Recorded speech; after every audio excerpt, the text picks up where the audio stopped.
Welcome to the Green Table Talk, where we will have open and honest discussion about transplant.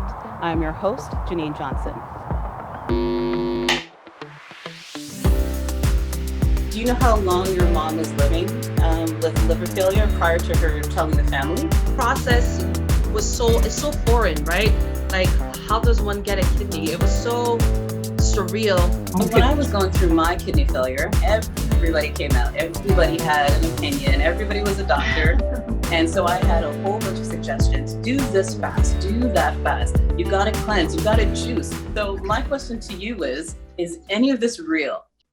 On today's show, we have Tamara Hartley-Harris, who has an amazing story to share with all of us. Tamara, welcome to the show. Thank you for having me. Of course, I'm glad you're able to make it. So, Tamara, tell our guests a little bit more about yourself. Hi, everyone. My name is Tamara. I was diagnosed with diabetes. Further down the line, I had kidney disease. And this all started about 23 years ago. Wow, okay. Now, before you dive too much into it, let me just find out a little bit more about yourself. So tell me, what do you enjoy doing? What's your favorite pastimes? Give me a little inside scoop to what Tamara does, like on the weekends. And, do you have any hobbies? My husband will not like this, but I love shopping. Oh, I love to go in the stores. And when it closes, that's the time I want to get out. Gotcha. I love reading. I love watching TV. My son, he keeps me so busy. How old is your son? Which I don't even understand, but And how old's your son? He's 10 years old. Okay. Yep. They do that. Yep. Keeping you on your toes. That's good. Yeah. Beautiful. Do you have any other children, or just you just have a boy? Yes, I do. My daughter is 20, and I also have a stepson. Okay. And he gave us a 4-year-old grandbaby. Beautiful. Congratulations. Mm-hmm. Very nice. Excellent. So you mentioned previously you were diagnosed with diabetes. When were you diagnosed with diabetes? I was diagnosed with diabetes in 1997. Okay. I was in high school back in Jamaica, and just got sick. Mm. So did you have an idea that it might have been diabetes? Does diabetes run in the family, or was it just, how did that happen? I had no idea what that was. I was always skinny, small. Mm-hmm. So me losing more weight was getting to a point where I was looking like nothing. So my mom was very concerned. I was using the bathroom a lot. I was itching my skin. Mm-hmm. And I went to a lot of doctors, and they said, I think she's anemic. She needs vitamins. And that was the diagnosis for them. But it didn't sit well with my mom. She took me to, one of the public clinics, and they tested me, and they say you need to get her to the hospital right away. She has diabetes, and it's like brick, like really, really hard. Mm-hmm. So you gotta go get her treated right away. Sorry, how old were you at this time? 16 years old. Wow. So you're 16, living your life, doing what 16-year-olds do, and you're just literally hit with this head on. When they told me I had diabetes, I was like, back in Jamaica, we call it sugar. Yes. Why somebody young can have sugar? I thought it was only, old people. But to my surprise, it wasn't. Mm-hmm. Wow. That was my reality. Does diabetes run in your family? Does anybody else in the family have that? Well, before I had it, I know one uncle of mine had it. And he was always he didn't live with us, but he was always riding his bike. And when he reaches to the house, he would always pass out. And all he knew was to give him some sugar and water like mix it really sweet and give it to him. And he would just lie down until he comes back. And that's all I knew about it. Yes. Then after my diagnosis, then my grandma had it, my grandpa have it, my aunts. Wow. It just started spreading. Yes. Well, it's a good thing your mom didn't just take that diagnosis, laying down. She actually looked into it because it could have been a lot worse for you. It's so much worse. Wow. Was there, like, at that point, was there any treatments that was, suggested that they say you should start taking some type of insulin, or what was the steps at that point? I was admitted to the hospital immediately and they started me on insulin. I'm like, okay, 1 shot of insulin, that'll be okay. But when they keep coming back, like every couple of hours to give me insulin, and when it was explained to me that this is not something that can be cured, you're gonna have to take this for the rest of your life, then that was like, what? It was like, I didn't even know what to say. Of course, and you're 16, so that's definitely hard to hear. It was very hard to hear. Wow. So, as I know, part of your story, you came to Canada. How long after your diagnosis did you come over to Canada? I came to Canada maybe 10 years after. Okay. Yeah, 10 years after. And then I was, I went to doctors here. I continued taking my insulin, but things were still getting worse. It started affecting my eyes. The diabetes is affecting your eyesight. Yes. Wow. And they told me I had cataract. So I had to do laser surgery to remove those. Wow. So now we're going to go into the whole, organ situation. Now the diabetes started affecting your kidneys. Yes. Right. So tell me more about that. Like, how did that come about? It was while I was pregnant with my son. Like things got like so bad. Like they were like, as soon as you have your son, you'd have to be on dialysis. I'm like, I didn't even know what dialysis was. Wow. They said your kidneys are so bad that you or your son may not survive. Oh my goodness. Yeah, it was. And they told you this while you were in the hospital? Like after you just gave birth, or? No, before I gave birth. Oh my gosh. So they had to take him early because they said if they didn't, it would be both of us or either one of us not making it. That is such scary news to hear. It's very scary. Wow. So at this point, you know that you're going to have to go on dialysis right after giving birth, right? So at this point now, what was going through your mind? Did you know anything about kidney failure, kidney disease? Did they explain to you what was going on other than the fact that you've got to go on dialysis? Did they explain to you like the details behind kidney disease? They actually did. They told me that the diabetes, it affects many organs. It starts with my eyes, my kidneys. It even affected my heart. I had a heart attack. My goodness. And it did it affect your pancreas as well? Yes. Pancreas, kidneys, eyes, heart. Yeah, basically. Wow. So now at this point, you've told all this information. You left the hospital. I'm assuming, after dialysis and what have you, did they send you home and say, hey, you have to continue doing dialysis, or like, what was the story there?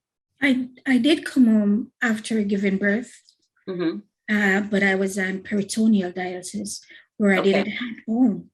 And then while doing it at home, one day I was just not feeling well. I told my husband my head hurts. He's like, just go take a shower and see if you'll feel better. Yes. Then he started, what I'm saying now is what he's telling me because I'm not conscious of, I'm not aware of what went on. He said after I came out of the bathroom, I started feeling my way, like I can't see. He said, what do you mean you can't see?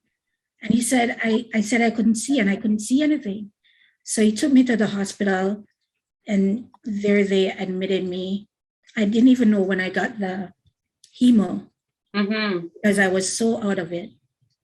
They admitted me. He said they called him back the night and said, she's not doing well, so you need to come right away. And when he went there, I was having seizures. I'm like, oh my goodness. When did I ever get seizure? And you don't remember any of this? I know I was in a coma for 2 months. Wow. And when I woke up, it was a peritoneal and what my husband told me. That is so scary. And on top of this, you're a new mom. Yes. You just recently had a baby. They said, I don't know, the nurses, they know my son because he's there every day. My husband takes him every day, and my daughter and my mom was also there too. This was at Humber River. Now, this is kind of difficult, but when they said you weren't doing too well, were they kind of hinting that you might pass? Is that what they're saying? Yes, because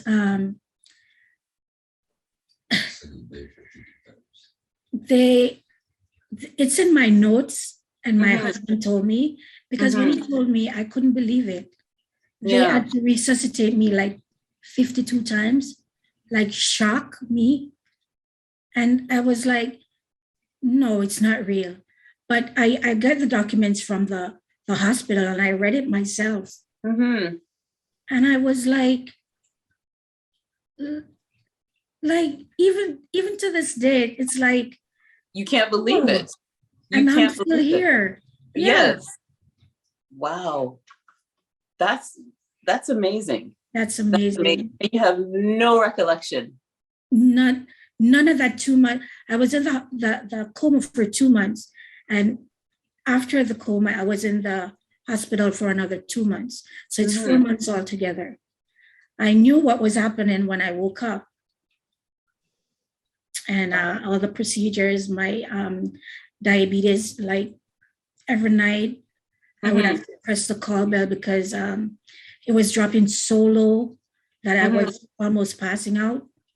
And they're like, this is brittle diabetes.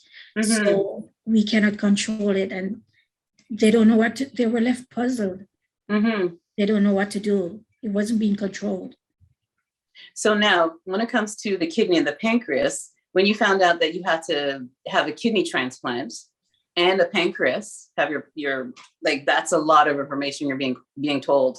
At this point, did you decide, with your family that you're going to start asking family members for help? Maybe they could donate a kidney, or what was the process there? I did. My brother got tested. He wasn't a match. My uncle, they told him he couldn't because he has asthma. Okay. And so I was like, my husband, they said he couldn't either. Wow. Yeah. And even my mom tried it. They said, I think she was a little too old. Yeah. So I was like, what do I do now? Yes. So I was on dialysis for 5 years.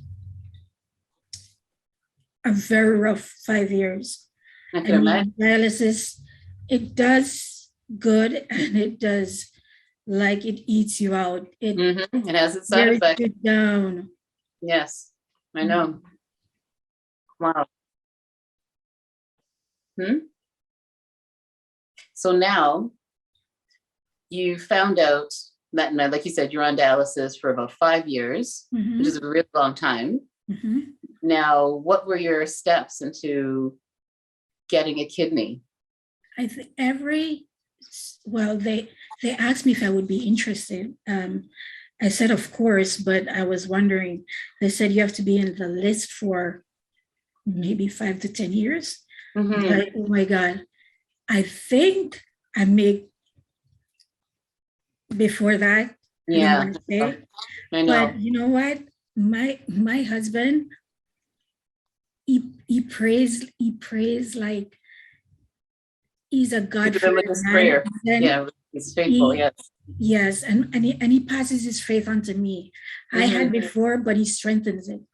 Mhm. And we pray and we pray, and a lot of us prayed, and I said, okay, let's go ahead. We'll just go ahead and see what happens. Mhm.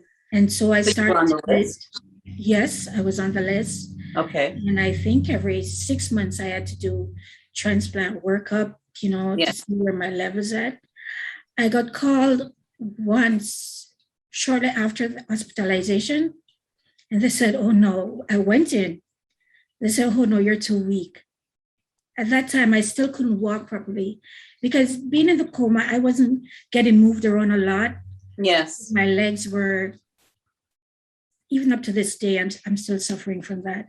My Mm. legs don't work as well. So, and then I had the trach too. Mhm. So they said, you're way too ill to go through this. So that was a no for me. I got called a second time. When I went, they said, I think your heart is too weak. Oh my goodness. Yeah, my heart was too weak. I'm wondering, am I getting played or what? That is such a cruel prank. Like that's. Yeah, I Oh my went to the goodness. hospital and then I get tested and everything, and they said I couldn't eat for the whole night. And in the Mhm. morning, they came back and they said, sorry, we can't do this. Mhm. But the third time, that was my time. That's the time. That's the time. Oh my gosh. Now, were they looking at this point? Were they looking for a kidney and a pancreas? Because you said your pancreas was failing as well. Yes, a kidney and a pancreas. That's Okay. what I've been getting the workup for. So the third So- time you got the kidney and the And the pancreas. pancreas, yes. Okay. And it was it was a miracle. They said it's such a rare case where you get the organs from the same donor. Oh my goodness. But that was I was kind of taken aback because I knew that somebody died. Mm-hmm. Yeah. I knew that somebody died, and Yeah, that's the hard part. that's the hard part. Mm-hmm. Yeah, but I am so thankful. I am so thankful. Yeah, It's a blessing. definitely. So when did you have your surgery? I had my surgery the 29th of October, 2018. Okay. And do you know how long surgery was? Surgery was about 5 to 6 hours. Okay. Mm-hmm. Okay. Now, did you ever get a chance to meet the donor's relatives or anything of the sort? Because, you see on TV all the time, you get to see the relatives and all that stuff. I never did. I never Okay. did. If I ever get that, I don't know what I would say. Because like that's beyond words. Of course. I wouldn't know what to do. You got a double blessing. That's Yeah. literally what you got, a double blessing. Wow. So let me ask you, you said that your husband is very religious. So do you feel that religion played a part in you receiving this kidney and pancreas from the same person? Or do you think it was just sheer luck, or what are your thoughts on that? You know what? It's not luck. It's a blessing. Mm-hmm. Yeah. We prayed about it. We not pray once, not twice, but we prayed continuously about this. Mm-hmm. I was giving up faith. Mm-hmm. I was giving up when it was getting to me. Like, this dialysis was so draining. I looked like, I don't want to discourage anybody from getting dialysis that's seeking help, but it made me feel awful. I looked awful. My skin was dark and pasty. Mhm. My lips were dark and dry, and I was Yeah. so tiny, and Yeah, I dialysis hated it. affects everybody It differently. does. True. Yeah, Yeah, I did it not definitely like does. it. But you know what?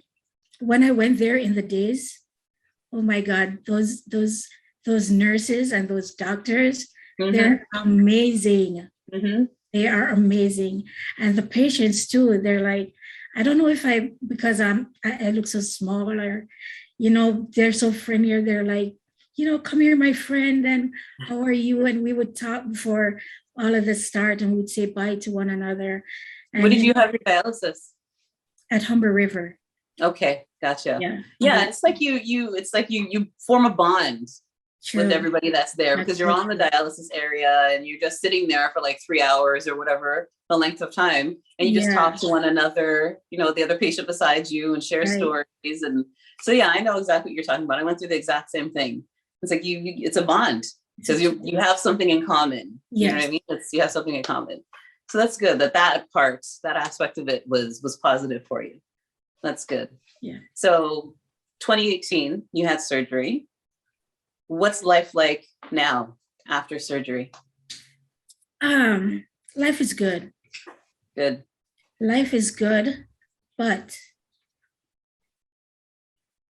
it's not in everybody's case, but in my case, ever since the coma, Mm-hmm. I've done rehab and stuff, but it has left my legs so weak. Mm. Yeah. And I'm not being able to move do a lot, just because of the pacemaker. Okay. But and with the medication from the transplant, it leaves my bones soft. So I get fractures now and then. So I have to be careful. But this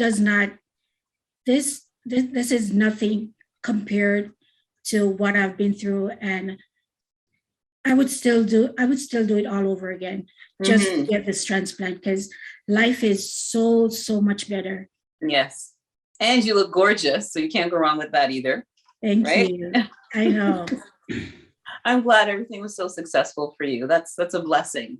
Thank you. Definitely a blessing, because not everybody, like you said, not everybody gets both from that one patient. Like some people get one and they have to go back into surgery again and get the pancreas, what have you. But you were blessed to get both at the same time, which is amazing. That's amazing. It's really amazing. I didn't get to, dive into your family too much. When they found out, like your mom, what have you, then they found out that you had to go through this whole process, and the transplant and the pancreas and just everything that you went through. What was going through their minds? Like, what did they say? How are things with the family? Did they kind of walk on eggshells around you, or what was that like? Not really, they treated me just the same. Just that it's me and my husband and my daughter and my son. Well, my daughter is older now. Mm-hmm. But at that time, they were very concerned. They were kids, they didn't know much. But my husband was the one, like, every day at the hospital, nurses knew him, the patients knew him. Faithfully by your side is what your always husband. By my side. That's good. That's a good man. That's good. He is a good man. I have to give him all the credit. That's good. Right there behind me. Good job, husband. I have to give him all the credit. He stood by me, even with the coma. Mm-hmm. When I woke up, all the nurses, they told me, "Your husband never left your side. He never left." The doctors told me he never left, even when I didn't know what was going on. He never left. That's amazing. You have to have a good support system when you're going through something like this. It's mandatory. Like, you have to have someone that you can depend on, especially when you're in a coma and you don't even know what's going on. I don't even know what's going on. But my family back in Jamaica and here, they call and they check up and we talk and they ask him what's going on. Mm-hmm. When I can talk, I tell them what's going on. Yes. Yeah. Well, like I said, I'm glad everything worked out for you. Yes, you have a couple hiccups here and there, but in the end, you're truly blessed and you're here. You're looking gorgeous. And I'm glad you are fine. I'm glad your husband stood by you. And I'm glad everything worked out the way that it was supposed to work out for you. Your time came and you got your blessing. So you really can't go wrong. You can't go wrong with that. That's amazing. Thank you. What's one thing you'd like to say to our viewers right now in regards to, transplant, or just like something positive that you'd like to put out to our viewers today? Okay. Going through the process of transplant, or just a diagnosis of kidney disease, or whatever diagnosis you receive, just know that with God, with your family, with doctors, with friends, just keep it positive and you can make it through. Definitely. Yes. Definitely. Couldn't have said it better myself. Tamara, thank you very much for joining me on the Green Table Talk. So happy you can be here with me. I'm glad you shared your story with our audience and our viewers. And thank you for coming by. Come back anytime. Thank you so much, Jennen. Thank you. You're welcome. Now, our tidbit for today is quite simple. Do something you enjoy. Get out there, enjoy yourself, live life. We've been cooped up inside for so long. You need to take care of yourself. After all, if you don't take care of yourself, who's going to do it for you?